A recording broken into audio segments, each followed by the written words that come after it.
Another Sunday, another case of the Scaries to start your work week. Welcome to the newest edition of the Sunday Scaries, where we have all your gore, lore, and more, covering all the latest horror happenings, slicing all the latest horror news and dissecting it bit by bit, finding all those juicy innards. Pour that cup of coffee and turn on your fright light while we take you on a tour of terror. And Dylan, another week of horror news in the books. I have returned. You're not riding solo this week. Yes, welcome back. This is always great to have you here. It's a little easier than just mostly talking to a camera and myself. So maybe when we transition into the live feed, it'll be a little easier if we ever have to do solo ventures like that, because at least we'll have people to bounce off of. But yeah, you kind of finish that video and you're just sitting there like, all right, yeah, I just talked to a camera for 30, 40 minutes. So, it's It definitely a flowed really well. little So different. I Thank think you. it worked. A lot of great info from you and insight. So I would say kudos, sir.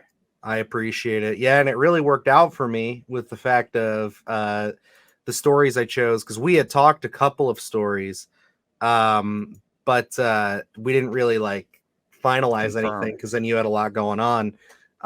So I just kind of went in and I was like, well, I'll do the mean one, and then the trailer drops on Monday, which was really timely. So I was super happy to see that.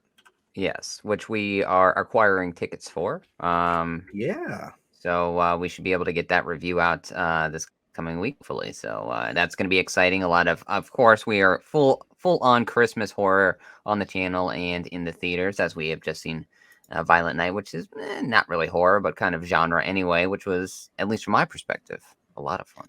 Oh yeah, and hey, I enjoyed it myself. I had a couple of minor criticisms. I'm not going to sit here and say that it checked all the boxes for me, but I was definitely pleased with it. It's definitely something that I'm excited to check out. I will probably, like I said, grab it on like a Voodoo sale, and I could see myself watching that like around Christmas time. I think it'd be a really fun one to show friends and family, because like I think like it's got David Harbour. I mean, he's just got a lot of charisma. Everybody knows him from Stranger Things. So it's kind of like I think that overall it's going to please a lot of people. Yeah, no, that's having that Stranger Things wave to ride on. I think a lot of people pointed out just David Harbour as Santa Claus. I mean, you can't really go wrong in any instance. So I think that'll be a lot of fun for years to come in terms of holiday viewing. I know I will be picking that one up to view for years to come. But a lot of good stuff. Obviously, we did that review of the trailer review for the Mean One, so that's one that's highly anticipated. We're excited about that one. Should be pretty intriguing in terms of what we talked about the effects and everything like that. Everything looks top notch so far. Yeah, I'm excited, man. I think that like overall that is the one that I am probably the most excited for right now as far as current releases. I know we have Christmas Bloody Christmas coming to us Yes. that weekend as well. And I think next weekend's going to be a good bit of fun for some just kind of off the beaten path fun horror Christmas stuff. And we're big proponents of that on this channel. If you've been following us for any length of time, we do love the combination of horror and Christmas. But It's a yeah, great unbeatable matchup, I feel. oh yeah, and I gotta say this Grinch film, no matter the quality, I think is right up my alley. So I anticipate, even if I have some criticism for it, um, it is going to be something that I think I will enjoy myself enough to probably revisit time and time again, because it's just such an out there concept. Like, it's just Yeah. something that we said in the trailer review. It makes sense for him to go horror more so than like a Winnie the Pooh or like a Peter Pan. It's just the Grinch is already kind of a curmudgeon. So it's like, yeah, just bump it up a few notches, let him kill some people. And yeah, I mean, the trailer, it looks solid. Everything's looking pretty good. Yeah. And I think this one will check that box of fun as well. So, very organic feeling in terms of that transition to horror, like you mentioned. So this one should be pretty good. You did mention kind of out there horror. I think maybe we should jump into the actual news with a Yeah. filmmaker that is known for a little out there horror, I would say. Alrighty, so let's hop into it. Boys from Hell, vampires with wide jaws, and pale men with eyes in their hands. Guillermo del Toro has a knack for creepy creatures. The architect of atrocities shared a tidbit of footage on Instagram a few weeks ago from the canceled H.P. Lovecraft story At the Mountains of Madness. In the footage, we see a tailed creature attack an explorer as he meets his demise.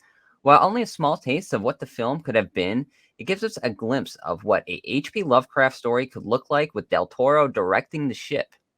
With this project seemingly dead in the water, it could have a new life as a stop motion project. Del Toro said he has been in contact with stop motion guru Phil Tippett. Could this be a tease for a match made in heaven or maybe hell? This one looks interesting just from the actual tidbit of, that we did get on Del Toro's Instagram there. So it kind of had me excited. I mean, we've talked from beyond on the podcast, and I kind of our love for H.P. Lovecraft properties, whether it is solely based off of that or loosely based off of it. I think it comes up with a lot of intriguing concepts and things that we can kind of bleed over into unique storytelling. So to know that Guillermo was attached to something, H.P. Lovecraft, really, had the hairs on the back of my neck standing up because it was like I would love to see something like this. And just that little tidbit we got, well, this was made a few years ago, so it kind of had the dated CGI look, but overall, I think it was pretty well done. So I really wanted to see something like that. Now, this kind of idea that maybe we will get some iteration of this in that stop motion field, I think this could be a lot of fun. Oh, I agree 100%. In the Mountains of Madness is a really cool story. When we were kind of talking about covering this story back when the previs was released, we were kind of looking into it a little bit, and that's definitely something that like I am super on board with seeing that come to life any which way it wants. I know that he just kind of had Pinocchio is either coming out or just came out. Yeah, I don't know either. Yeah, I know I wanted to see that one. It looked interesting just from the tone or presenting there. So that one is on my watch list. But yeah, I don't know if that one came out yet or not. Yeah, and it's one of those things where it is stop motion as well. Yeah. So it's like I think he's really into that, kind of style of filmmaking right now. So it just makes sense why he'd want to go that route. And I think that any creative has kind of thought about it, where it's like you have this idea that's kind of really big, and it's just tough to get it made. That it would cost a lot and it would be tough to get studios to back it. So you look for alternative routes. And, on our level, I know that like routes that I've thought of would be like doing like kind of like a podcast radio drama kind of thing for Yeah. some stuff, or, even just doing like a small comic book or graphic novel type deal. But for him, he has these connections, and I mean, he's Guillermo del Toro. So it's like, yeah, if he can work with somebody like Phil Tippett, who just had Mad God come out and was released by Shudder. I've not seen it, but I have heard that it's really cool and interesting. I mean, yeah, it could be a match made in heaven. And I don't know how much that would cost them to put together a project like this, but I have to imagine it would be a whole lot less than a, $200 million star-studded cast. We're up in the mountains doing it, which I'd love to see. But again, it's kind of one of those things where what studio are you going to get behind that to make it at the level of what a Guillermo del Toro would want to make it at? Yeah, and I did see. I haven't seen a lot of Mad God. I remember turning it on once. I subscribed to Shudder just a little bit ago and watched maybe like 10 or 15 minutes.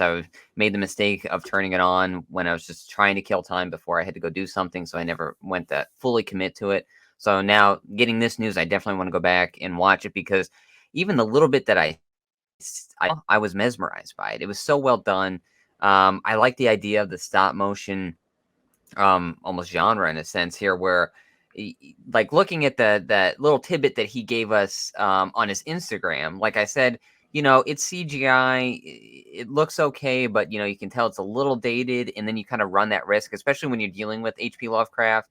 I mean, we look at something like From Beyond, and that's practical effects, and us being able to kind of pick that apart I had to use practical here. This doesn't really work. But for overall, from a movie made from the 80s, it still works today. Whereas the CGI, we've talked about it to an endless degree here on the channel, where it has a habit of being dated within a few years just because of the advancements in CGI. So like that could run the risk that if they decided that they were going to do this as a live action film and kind of lean heavily on the CGI, whereas stop motion really intrigues me here because its own animal here, where it almost creates this element where it's not really going to feel dated, even if you watch this 10 years down the road, because of the stop motion aspect of it and how well done that can actually be.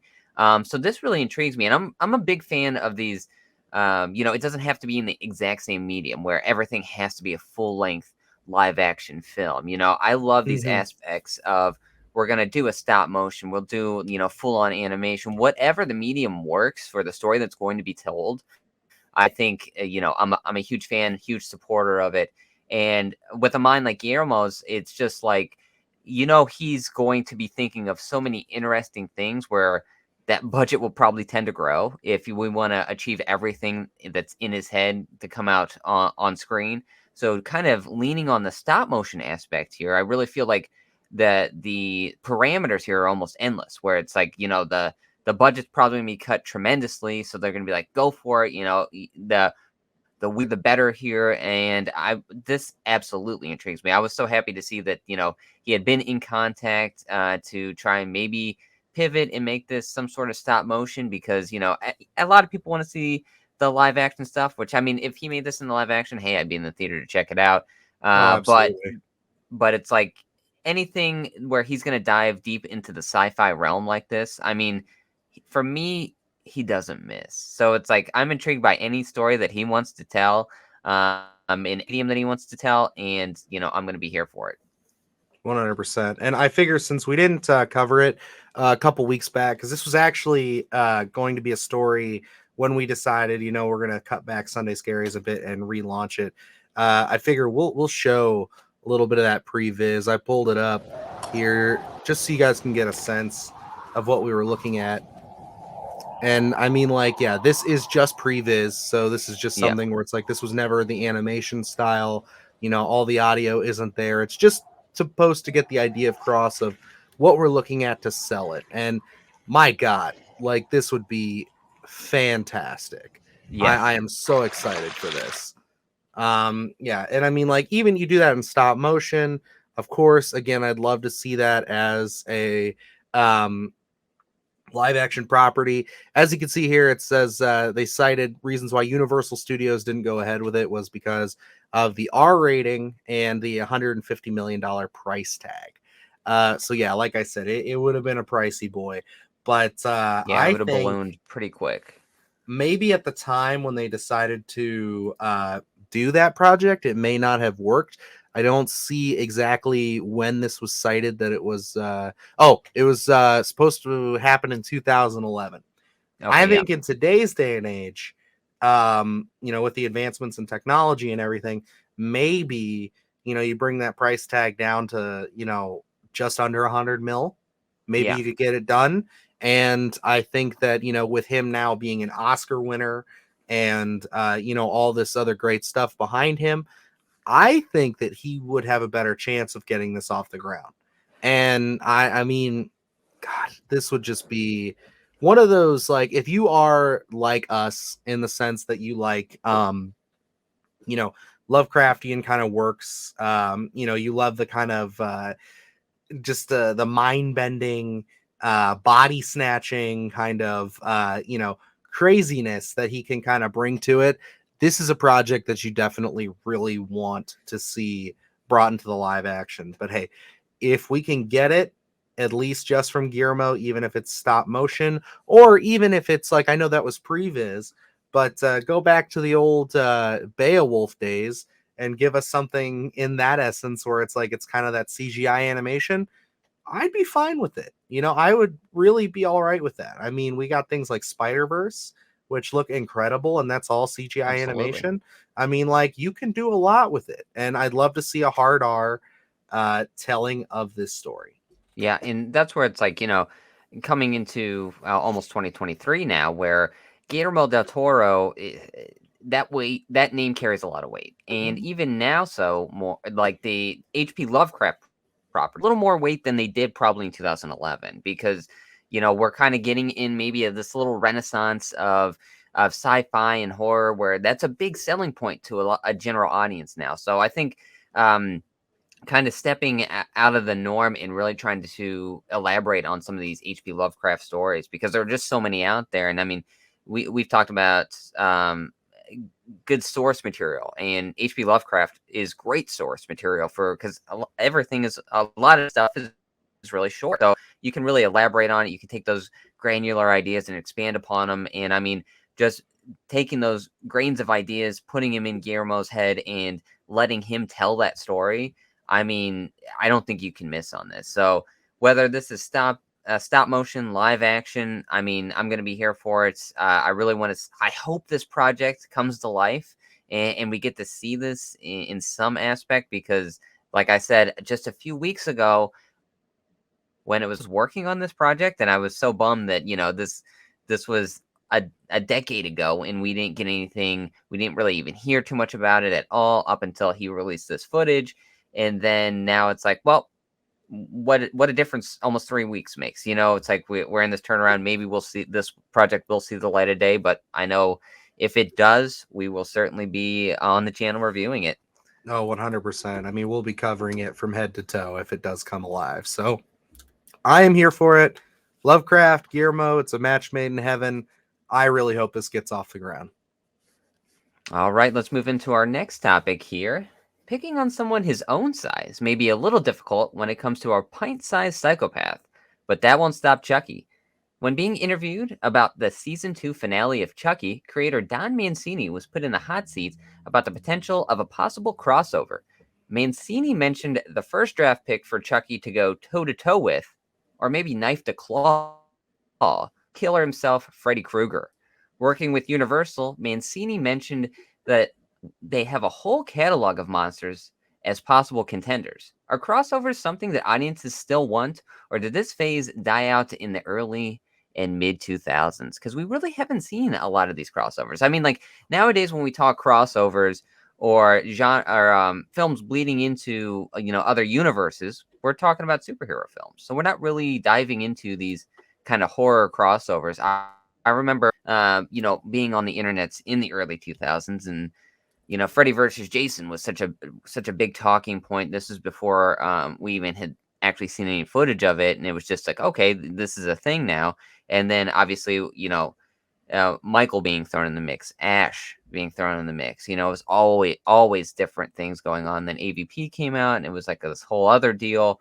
But ever since then, it's been pretty dormant in terms of, I guess you'd say, the horror sci-fi genre. It's just we put all of our eggs in the superhero basket. Yeah, I mean, that's definitely fair to say that all the eggs have been thrown in the superhero basket. And I get it. Again, we say it every week, I feel, but Hollywood is a business. So it is something where that makes money, and that's what people want to see. But I mean, if 2022 has proven anything, it's that I think that that's starting to wane a bit. And, the unsung hero isn't, Disney animated films. It's not dramas, it's horror. So I'm wondering if we are getting to that point where we are going to start to see some of this stuff kind of, peek its head back up. And of course, obviously, we're here for it. We'd love to see it. As opposed to Chucky, I kind of love what he's doing on TV right now. So I'd kind of feel like it might be a little odd to see him take a detour like that.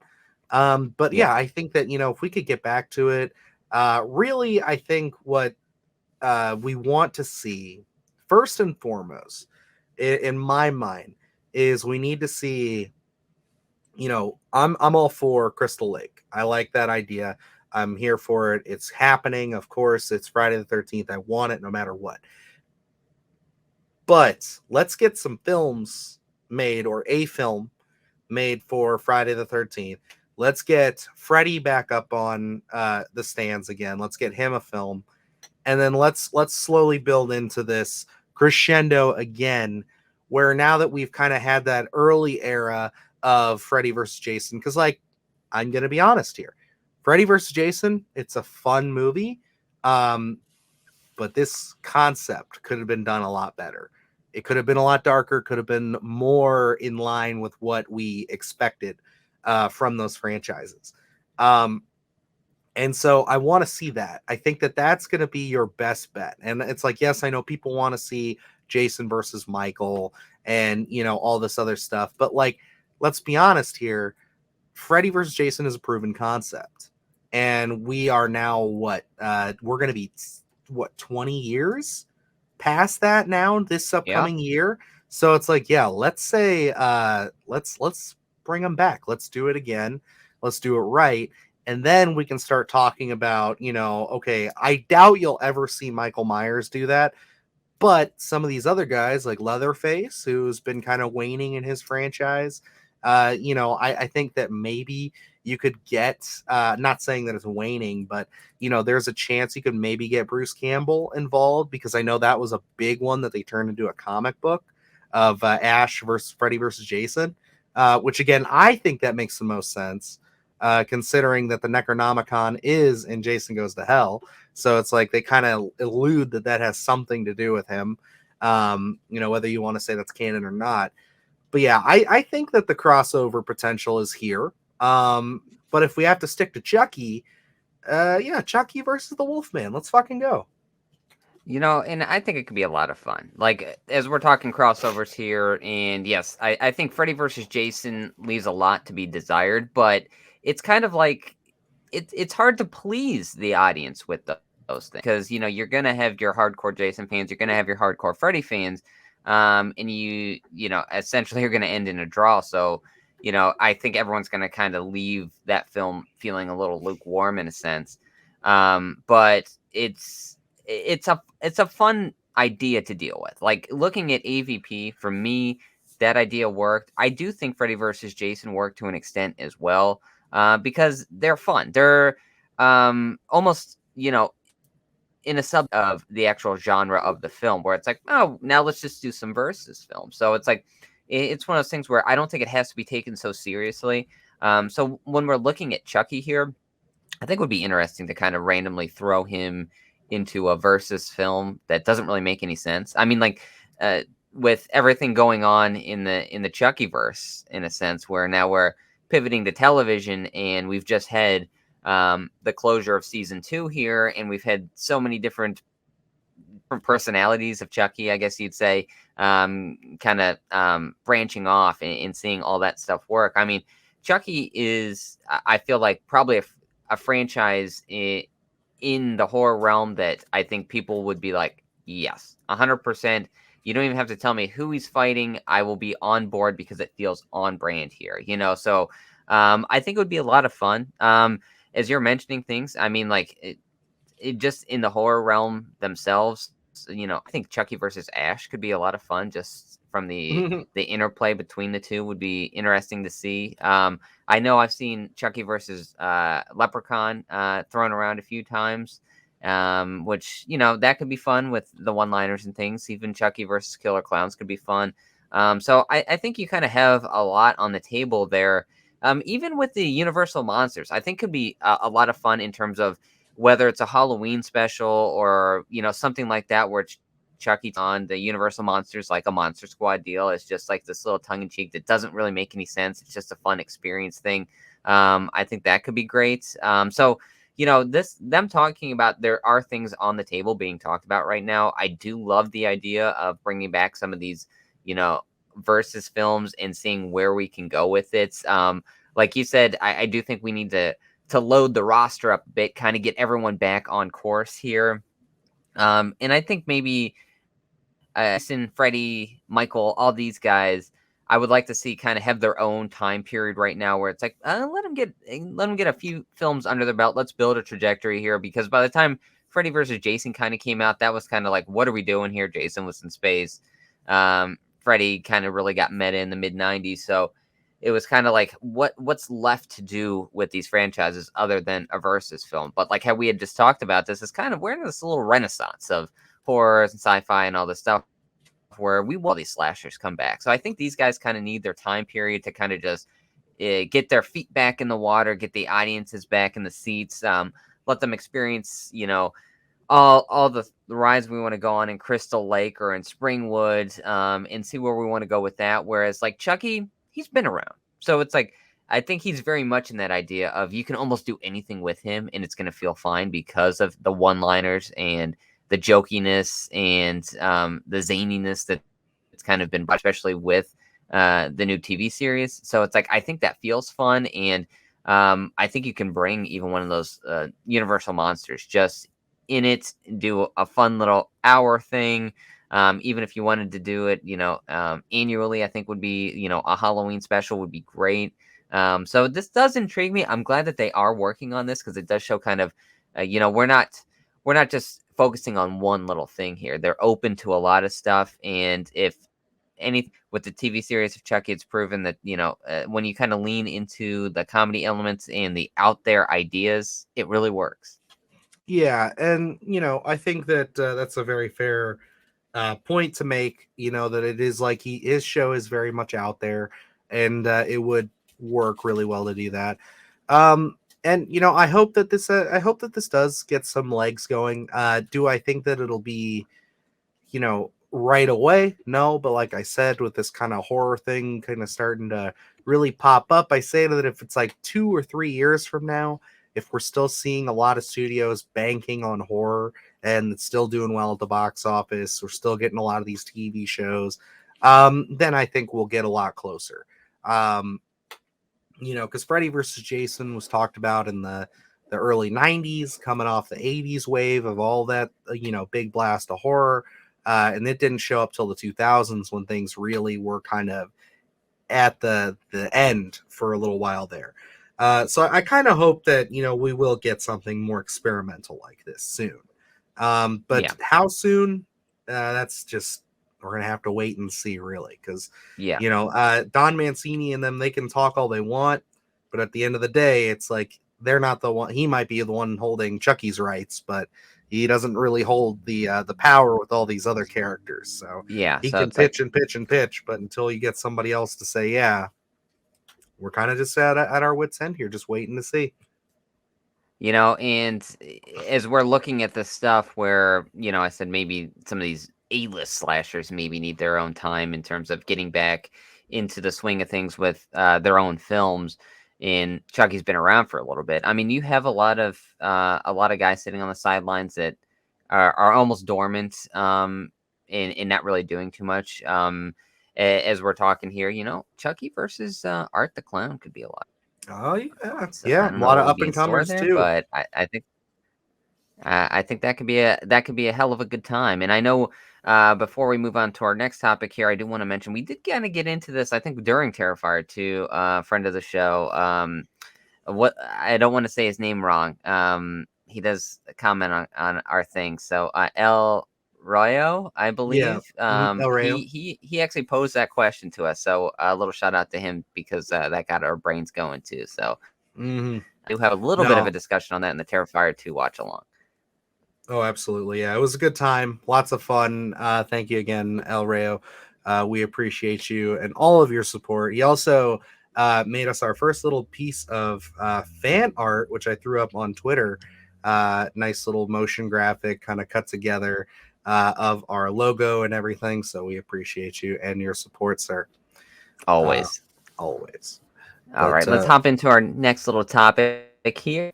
It's time to rent a U-Haul and start filling the boxes because Mike Flanagan and Trevor Macy are packing up the vampires and jump scares and heading over to Amazon. The Midnight Mass creators have inked a multi-year overall series deal with Amazon Studios, which will see their projects from Intrepid Pictures stream solely on Prime Video.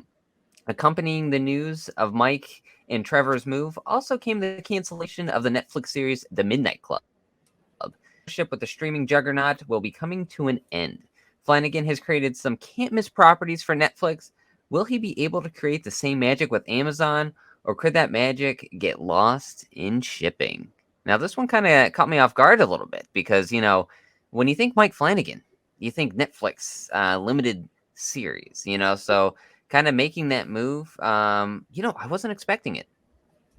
Yeah, it makes me wonder what really went down with Midnight Club here, because I only watched an episode. We had a lot going on this past October, obviously with the Splatterthon and everything. So like, I have been meaning to get back to that series. It's just kind of like waiting for, I guess, a little bit of downtime. Yeah. As we get into the colder winter months for us up here, especially, there'll be a lot more time to sit down and watch it. So I will check it out. But I'm wondering if that didn't perform as well as they were hoping for. I kind of get that vibe from everybody online too, that it wasn't the up to the usual standard of a Mike Flanagan project. It does have its supporters, yes, but it is one of those things where I feel like a lot of people were kind of let down by it, and just not really into the story as much. But I don't know if that's enough to really like break the relationship here with Netflix. Because if you think about it, his most of his filmography, when we're talking shows, movies, everything, it has been with Netflix. So it's like it Yeah. is a very surprising kind of move here. But I mean, if Amazon is saying, "Hey, we're going to cut you a check. We'll let you do whatever you want to do," I mean, you gotta kind of follow that a little bit. I'm sure, hopefully, he doesn't have like the worst relationship with Netflix, so that way maybe he could come back later. But yeah, I mean, like this is just different. This is odd, in my opinion. This was Yeah. unexpected. Yeah, and Midnight Club, I've only watched. I think maybe I got midway through the season. Just it was something again came out in October. A lot of stuff going on. I would turn it on when I just kind of had an hour free to watch it, and coming off Midnight Mass, I mean, it's going to be hard to live up to those standards. And I didn't really get the feel with the Midnight Club of what I was getting previously with Midnight Mass. I think that's a masterpiece in itself, but actually get to that here on the channel. But Yes. I think I think maybe that had to go with this being a source material project rather than Mike Flanagan, having it coming from his brain completely. So I don't know if that affected it. It just didn't have that Mike Flanagan feel. I mean, there were elements there, but it just wasn't 100% there as to what you usually expect with Mike Flanagan when he's attached to everything. I know that there was a plan. He came out and he kind of spoiled everything and said, we're not going to do a season two. This is where we were going with it, just so the fans, had some sort of closure for it. So I don't know Hmm. if it was greenlighted previously, and then there was a big money deal made between Flanagan and Amazon, which could have very well been the case here, as we've talked about with Hulu killing it with a lot of the horror properties. Horror is a hot commodity right now, so I can easily seeing a bidding war between Netflix and Amazon trying to get the services and company to create for them, because as we talk about Netflix here, and I don't know, it seems like it's a scarcity in terms of properties you want to subscribe to that streaming service for now, where it's like 5 years ago there was a plethora of things to say, oh, I can watch this, I can watch this, that would kind of sustain you throughout the year, where I don't know necessarily if I'm feeling that. I hardly ever boot up Netflix. Honestly, one of the first times I decided to boot up was for the Midnight Club, because I knew it was coming out and I knew Mike Flanagan was attached, so I wanted to check it out, but I don't regularly do that anymore. So in the world of a billion different streaming services and horror really knocking it out of the park lately, I can easily see Amazon coming to him and say, "This is how much we're going to pay you. We want you to do your original series here, and we need those subscribers." So it's like I could easily seeing that happening. But I see what this is going to lead to, and that gap that now is at Netflix. I mean, are they going to be able to pick somebody up in terms of to kind of fill that horror gap that they usually have when Mike Flanagan comes out with something, almost every other year, it seems like. So I don't know if we're going to get that, if there's just going to be this gap there that they're not going to be able to fill. But I'm intrigued to see what he's going to come up with Amazon attached. Yeah, and what's even more interesting is this happens, and uh, Fall of the House of Usher is in post production with Netflix. Yes. I just had to double check on that. And yeah, so that's a really big property. Everybody's really excited about that. Is You know, there a that's release date on that? I think it's next fall. I think it's going to be next Oh, okay. October. So that'll be something that we'll probably be able to cover as it comes out, I'm sure. That one will be a little closer to, I think, the Mike Flanagan that we're kind of Yeah. used to with that. And, you know, you Mm, brought up tone. adaptation with Mike Flanagan. And, you know, I think, uh, sure, it could be the source material that it was. But I mean, like, if you look at his, you know, kind of filmography here. So it's like Oculus, I believe, was an original. Hush is definitely an original. You know, Ouija Origin of Evil was something that he got hooked into. Gerald's Game's an adaptation. Stephen King property. The Haunting of Hill House is an adaptation. Uh, Doctor Sleep is an adaptation. Bly Manor is an adaptation, and Midnight Mass is his own property. So it's one of those things where it's like I don't think the fault necessarily lied in the adaptation as much as it did just the subject matter of the source material. I Yeah. think that it's a little bit of a tougher sell. At least that first episode for me, watching it, I can honestly say, I was it didn't grab me as like I was Yeah. used to with his work. You know, and maybe I misspoke slightly because in terms of, I guess what I was getting at was he wasn't able to choose the players in that adaptation for Mm, the Midnight Club. Where you look at Bly Manor, you look at Haunting of Hill House. It's very adult themed. You know, it's not really kids. And yes, we're kind of dealing with maybe young adults here, but it's still not the adult subject matter that he's used to. And I feel like for the Midnight Club, that's really where maybe the falter was, where he wasn't able to get the most out of his characters that he usually does. Because yes, kids do appear in some of the other ones, Bly Manor, Haunting of Hill House. I mean, even in Midnight Mass, but it's like he's able to do. I feel like he's able to do his own thing, and it's kind of sparingly that those kids appear. It's exclusively, and I think that's probably the, at least from my perspective, the problem with the Midnight Club, where it was like it's so young adult that he didn't get to choose that. He fell into it and had to write around it, and maybe wasn't able to get the mileage that he usually does out of his characters. that's fair. Yeah, no, I could definitely see that. And you know, I'm excited for Fall of the House of Usher, but I'm curious to see what's going to happen here. And you know, one of the things that I can say is that Mike Flanagan had been trying to get Midnight Mass made forever. So like that was something where he wanted that done for a long time. And you know, it's kind of that unsung thing where it's like do one for the studio, do one for the studio, does one for Yep. me, kind of thing. And if you look at his filmography again, it looks like for Netflix, he did like, I mean, if I'm really looking at it here, Before I Wake became a Netflix property. Hush was a Netflix property. Hush was him though. Um, Gerald's Game was Netflix. Haunting a Hill House, Haunting a Bly Manor. You know, that's a lot of projects before they greenlit Yep. Midnight Mass for him. Now, I don't have all the details here. I'm not going to sit here and say that, like, you know, that's what, you know, like there was some tension there.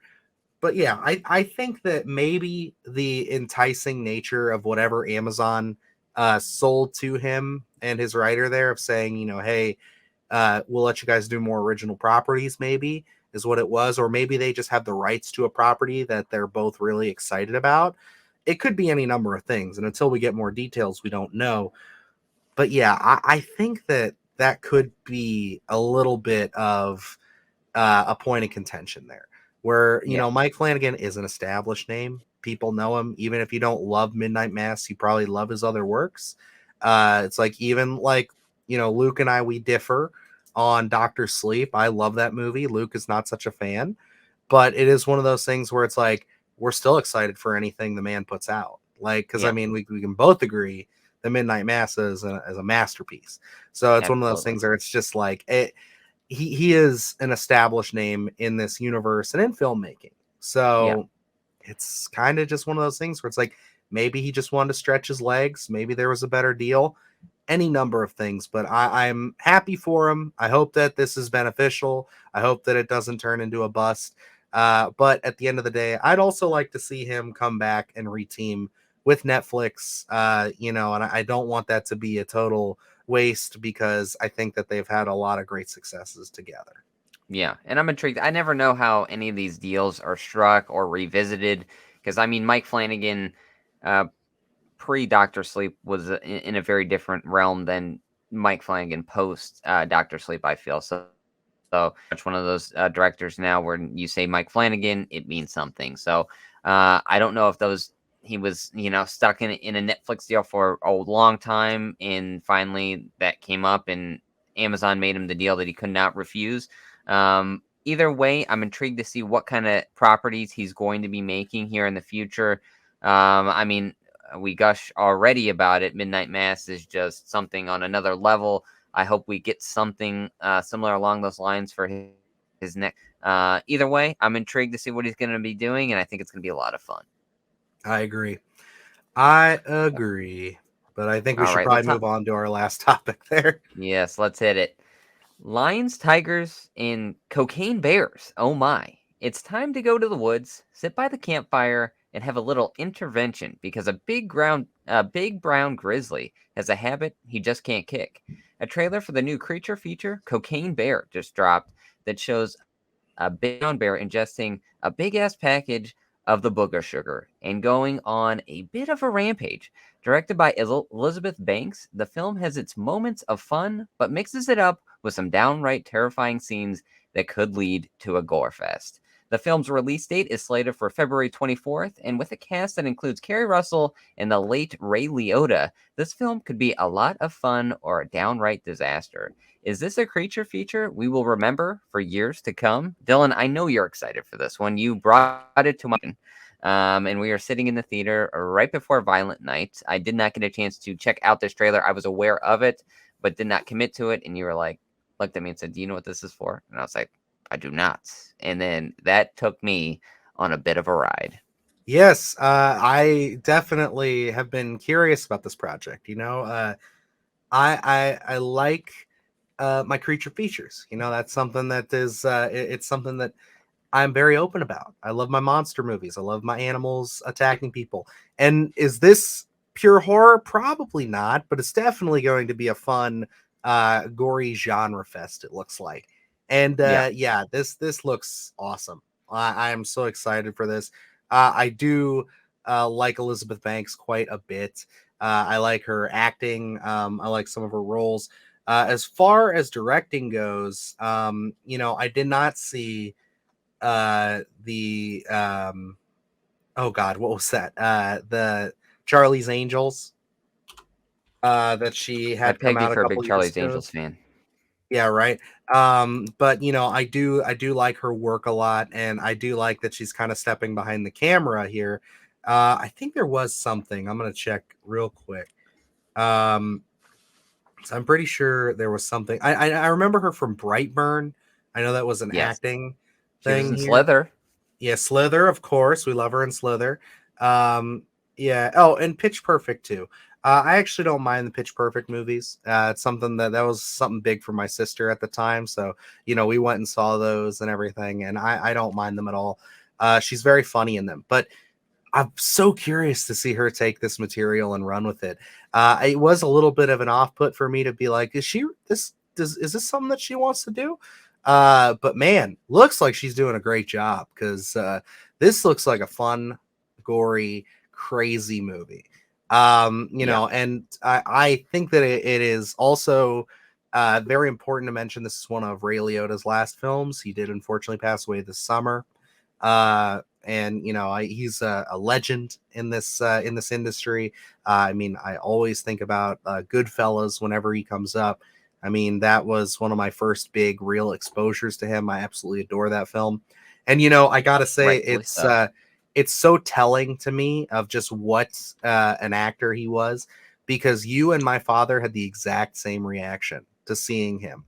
Because I showed my dad this trailer the day before we saw Violent Night, and he saw him come up, and he was just like, "Oh shit, or he just like had an audible like noise to it, like, oh wow. And then we're in the theater and you see him pop up and you did the same thing. We're just like, oh, like you kind of like audibly were like, it's Ray Liotta. And you know, I think he looks great. This, what a cast, man. I mean, like, I know. there's a lot of names in this. And you know, I think that this is going to be, of course, like I've been saying, a really solid bit of fun. And I saw somebody on Twitter, I should have pulled it, of who said this, but if you did, you can go ahead and take credit. Where they said that we're in an age now where it seems like theatrical releases are starting to be sold based on a hook. Again, this has a very interesting hook. Violent Night had a very interesting hook. And, you know, I think that's very interesting and that's very telling to the kind of, you know, landscape that we're in, where it's like these big multi-billion dollar, you know, projects, they're having a hard time. But you title something The Cocaine Bear and you have a fun, awesome trailer like that, you're probably going to get more butts and seats that way. You know, like it just seems like that's what's gonna hit for people. And I'm very curious to see how this film does. Either way, I will be there opening night. I don't think dragging you, but we will be there together. We will check this thing out, and I am so excited to see this movie. Yeah, for me, it looked like a lot of fun, just from the trailer alone. Again, I didn't know too much about it going to it. If you haven't seen the trailer, definitely check it out before, you know, we're talking about it at the very least right after here, because it opens up with a lot of tension. That's why I was like, when you hear Cocaine Bear, you have a certain connotation with it, and then as soon as you said, "Do you know what this is for?" I was like, "No," and it really opens up very dramatic, like, you know, with the, I think, the paramedic, and it's and then once the bear comes out of the room, it's like, "Oh shit, this is what this is." So I thought that was really well done. Does have moments of comedy, which from just the short trailer, it really sold me on it. So I'm very aspect again. Sometimes comedy, too much comedy can take me out of the suspense aspect of something. But I think this really works. Especially they're kind of leaning into it. They're owning it. So the moments of comedy are absolutely intentional, and it feels organic. You know. So and I love these mixing of tones here, where when it's comedy, we're owning the comedy, and then when it's terror, we're owning the terror, and you get that mix up here in the trailer. So it's like, I think it's kind of uh, very telling of what kind of ride this film wants to take you on. And again, the players in here, wow. Carrie Russell, I was very surprised to see her in a film entitled Cocaine Bear, as well as Ray Liotta. So I'm very intrigued to see what we're going to get out of performances here, because again, they the players are selling me on the terrifying aspect, but they're also selling me on the comedy aspect. So, and to know this is based off some sort of true story from the 80s, I think is, again, a lot of, it makes you want to dive deeper into this whole scenario and see how close they stick to this story and where this is going to go. Yes, and I did dive into that story. The little Cliff Notes version, I highly recommend you go check it out, is that there was an infamous smuggler, I forget his name, but he had to bail out a bunch of packages from a plane, just kind of like how you see the setup of this movie. And they were filled with cocaine. They were jars filled with it. And there were over 40 of them dropped in the forest, all kind of bunched together. And a black bear, not a grizzly that it looks like in this film, came across the canisters, and you know, it's presumed that he ate them and overdosed, like, because they found the body of the black bear and they found the canisters all in one area. And I think the kind of quote that you get a lot is that for a brief moment in time, that may have been the most dangerous apex predator on the planet, with just the amount of cocaine that he consumed, Yeah. and just it being a bear. You know, black bears are normally a bit smaller. They'll still fuck you up, but they're normally more timid of humans. But yeah, just taking the chains off that and hyping them up on a bunch of cocaine, like, that's what the concept of this movie is. So I think the true story angle kind of starts and ends with them dumping the cocaine and a bear getting to it, because obviously he didn't go on a rampage, But Yeah. yeah, and there's also a funny thing about that bear is that it is the bear is was stuffed and put on display. It's in a mall, I think Oh in wow. Indiana, if I remember that correctly. And when this trailer hit, they were like, "Oh yeah, we have the cocaine bear. Like that's the bear that we got it." And then actually, it was kind of funny. Apparently, that bear was previously owned by Waylon Jennings, the country singer. So it's one of those Oh things wow. where you're just kind of adding on to that story. So it's like it's an odd All the one. lore. I'm excited to see what they do with it. I mean, like, let's fucking go. And we don't have to wait that long for it, just a couple of months, and then we get to experience the cocaine bear. So Yeah. I'm very excited. And we over the summer we had a bit of fun with Beast, and that was kind of more of a serious tone. Where this one, we're kind of really going off the chain a little bit. Where we have our serious moments, but also our fun moments. Intrigued to see what kind of ride this is going to take us on. I'll be sitting in that theater right with you to experience what this Coke binging bear is going to have in store for us. And then, as you were talking about, kind of the hooks in the theaters now, and it's like reflecting on that, where we did have Violent Night, we're going to have Megan coming out in January, and then we're going to wrap it up with Cocaine Bear. We really do have a lot of hooks coming into a lot of these different films here. So it's going to be an intriguing few months for us here at the theater.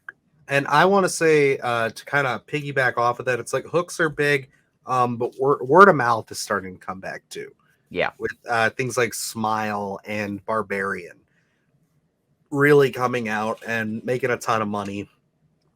And I think that a lot of that has to do with word of mouth. People Yeah. just actually getting out there and saying, "Hey, sorry, go check this thing out."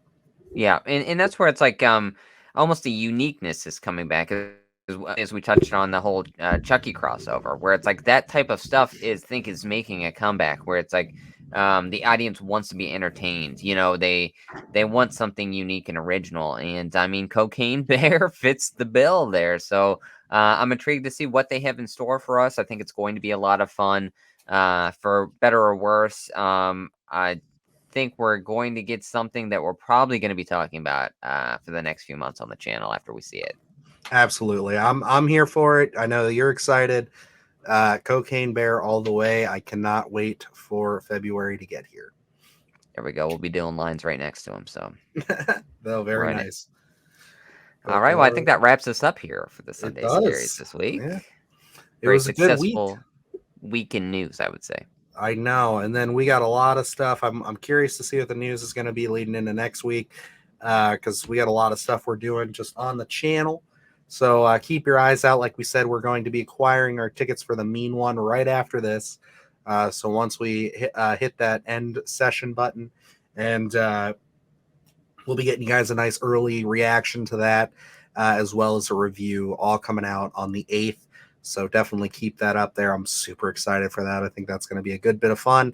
And then, of course, upcoming that weekend, we will also be hitting you with a review for Christmas, Bloody Christmas. So lots of good stuff there. And then keep an eye on the channel here in the next couple of days. We'll have a big, not such a big announcement, but an announcement for some of the fun stuff we have coming up this month for you guys to keep your eyes out for. So definitely keep an eye on it. And yeah, Luke, what do you got for him? Oh man, like Dylan said, a lot of unique stuff coming. We're doing a lot of fun stuff for the Christmas season here on the channel. So stay tuned. We will be unwrapping more than just presents here. Mm-hmm. Absolutely. But other than that, you guys can catch us on our social media at SplattercastPod on Twitter, Instagram, and TikTok. Keep up with all the latest and greatest there, as well as, again, keep an eye on the channel. We're always posting fun and great stuff.